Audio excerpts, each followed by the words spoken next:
Today we discuss PCON register. PCON register मतलब power control register. 8051 में power control register, इसको आज पढ़ेंगे। ये 8 बिट का रजिस्टर होता है। इसमें 5 फ्लैग बिट पाए जाते हैं, S mode, GF1, GF0, PD और आइडियल मोड। यहाँ PD का मतलब पावर डाउन, GF0 का मतलब general purpose 0 flag bit, GF1 का मतलब general purpose flag bit, general purpose flag bit 1। S mode का अर्थ है सीरियली मॉडिफाई बिट। प्रत्येक बिट को बारी बारी पढ़ेंगे। बिट एस मोड का अर्थ होता है सीरियल मॉडिफाई बिट होता है। सीरियल कम्युनिकेशन के स्पीड को एस मोड द्वारा डिसाइड किया जाता है। सीरियल कम्युनिकेशन में जो डाटा का स्पीड होता है उसको सीरियल मॉडिफाई बिट से डिसाइड किया जाता है कि जो डाटा का स्पीड है वो क्या होगा, जिसे बार्ड रेट के रूप में जाना जाता है। जो डाटा की स्पीड होती है उसे बार्ड रेट के रूप में जाना जाता है।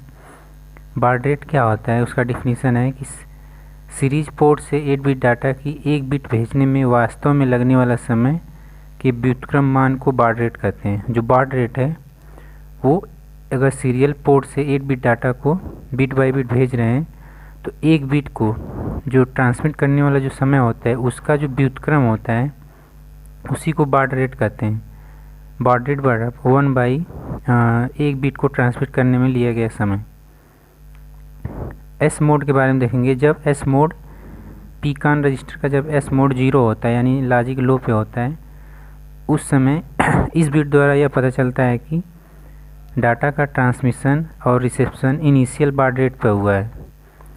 जो इनिशियल बार्ड रेट होता है 8051 माइक्रो कंट्रोलर का वो 1/64 इंटू क्रिस्टल फ्रिक्वेंसी। जो माइक्रो कंट्रोलर 8051 क्रिस्टल फ्रिक्वेंसी यहाँ पे लिखेंगे। अगर 1/64 इंटू क्रिस्टल फ्रिक्वेंसी कर देंगे तो जो बार्ड रेट निकलेगा वो 8051 का इनिशियल बार्ड रेट होता है। तो जब सीरियली मॉडिफाई बिट 0 होती है उस समय जो माइक्रो 8051 में डाटा का ट्रांसमिशन और रिसेप्शन इनिशियल बार्ड रेट पे होता है।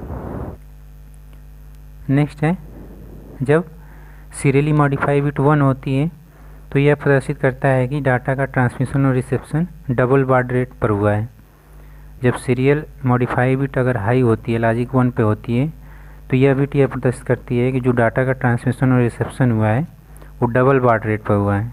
जो बार्ड रेट होगा इस समय वो 1/32 इंटू क्रिस्टल फ्रिक्वेंसी, इस फार्मूले से निकालते हैं। 1/32 इंटू क्रिस्टल फ्रिक्वेंसी, ये क्रिस्टल फ्रिक्वेंसी माइक्रो कंट्रोलर 8051 की।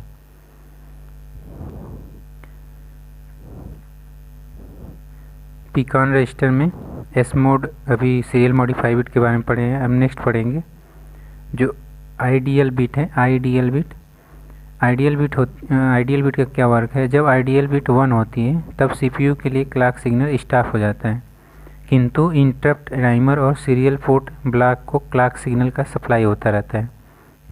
जब आइडियल बिट हाई होती है उस समय जो क्लॉक सिग्नल होता है वो CPU के लिए स्टॉप हो जाता है, यानी CPU को क्लॉक सिग्नल नहीं दिया जाता है, किंतु जो इंटरप्ट सिग्नल, टाइमर और सीरियल पोर्ट ब्लॉक होता है सभी को क्लॉक सिग्नल सप्लाई होता रहता है।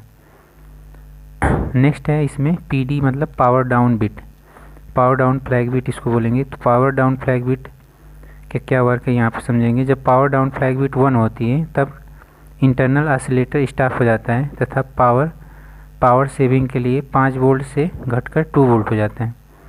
जब पावर डाउन बिट हाई होगी उस समय जो इंटरनल ऑसिलेटर होता है वो ऑफ हो जाता है। 8051 में इंटरनल ऑसिलेटर होता है और एक्सटर्नल ऑसिलेटर भी यूज़ कर सकते हैं। तो इंटरनल ऑसिलेटर अगर PD बिट हाई होती है तो इंटरनल ऑसिलेटर स्टॉप हो जाता है तथा जो पावर होता है वो पावर सेविंग मोड में 5 वोल्ट से घटकर 2 वोल्ट हो जाता है। नेक्स्ट है इसमें नेक्स्ट बिट पढ़ेंगे जनरल पर्पस फ्लैग 0 तथा जनरल पर्पस फ्लैग 1। इन दोनों bit general purpose flag bit 1 तथा जनरल पर्पस फ्लैग बिट 0 यह एक जनरल पर्पस फ्लैग है। इस फ्लैग बिट का प्रयोग प्रोग्रामर विभिन्न कंडीशन के स्टेटस को इंडिकेट करने के लिए करता है। ये स्वयं यूजर इसे या प्रोग्रामर यूज कर सकते हैं। ठीक है, यह जनरल पर्पस फ्लैग है। इस समय अगर जो प्रोग्रामर या यूजर है वो अपनी विभिन्न कंडीशन के स्टेटस को अगर प्रदर्शित करना चाह रहा है तो इस जनरल पर्पस फ्लैग 1 तथा जनरल पर्पस फ्लैग बिट 0 का प्रयोग कर सकता है पावर कंट्रोल रजिस्टर में।